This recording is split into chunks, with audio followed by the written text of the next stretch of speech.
Okay, so a lot of you know that my favorite animated Disney film is Fantasia, of course. But if I had to choose one that told a coherent story from beginning to end, cashing in on the Disney fairy tale aspect, then that would definitely have to be Beauty and the Beast. Why? Because everything is done perfect. The main character is perfect, the villain is perfect, the romance is perfect, the songs are perfect. Even the design of the castle, look at that thing! It's like something out of The Haunting, it's just friggin' incredible. But let's start at the beginning. We get a cleverly narrated backstory through stained glass windows, telling us the tale about how the prince, who had little to no love in his heart, gets turned into a beast by a sorcerer after treating her so cruel.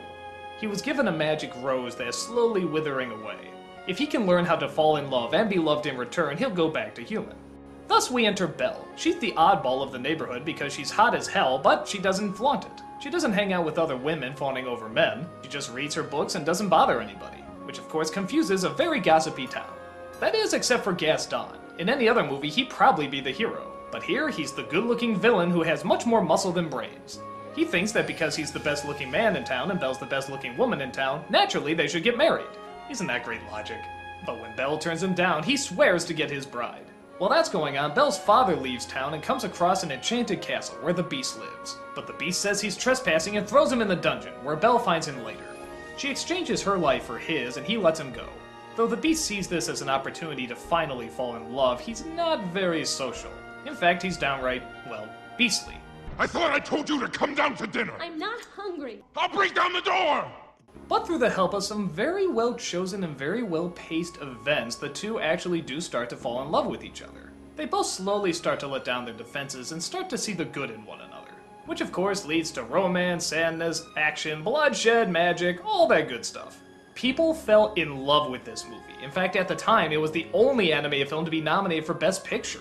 That was unheard of. So why did it hit a chord with so many people? Well, first of all, it goes back to the Disney roots, but follows all the way through. It's a fairy tale, and it knows that, and it totally engulfs itself in it. But as fairy tales go, there's a few twists. This time the couple actually has to take their time to fall in love with each other. They don't just meet and suddenly they're meant for one another. And the movie is actually very clever at never saying how long they're together. It could be weeks, it could be months. So that way you're allowed to draw your own conclusions. The villain is a much more realistic villain. He doesn't start off just evil and bad, he's actually the town hero.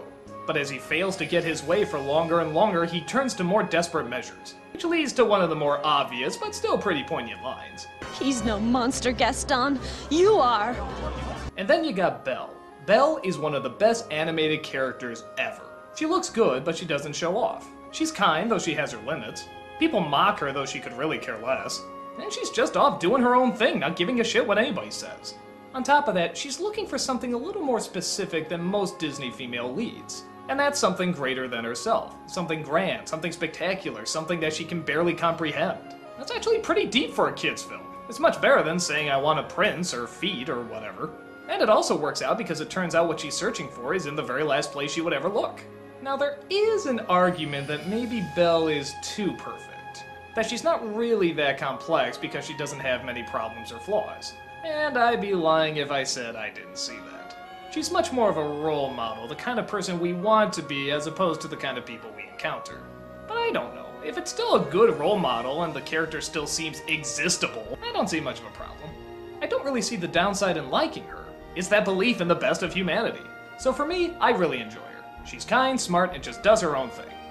I should also talk about the Beast too. I love the way this thing is designed. Whenever I heard the story of Beauty and the Beast before this movie came out, this is pretty much what I imagined the Beast looked like. Very big, very werewolf-like, so I thought he was awesome. I guess if I had to pick one problem with the movie, it would be the design of the human version of the Beast. The animators say that no matter what they put there, the people wouldn't have been happy because, well, they fell in love with the Beast and not this guy. I think that's kinda true, but I don't know. If you put in Eric or Aladdin or something, I don't think anyone would complain. And plus, people fell in love with the Beast because you called him Beast. What's his real name? Did she just keep calling him Beast after he transformed? No, well, it's a nitpick. Do I really have to explain what else is good about this movie? You all know the songs, you all know how great the animation is, you all remember these characters. It's just a flawless film. As I get older and older, it only gets better and better. It's the pure Disney fairy tale done to the absolute best. I'd say go see it, but let's face it, you already have.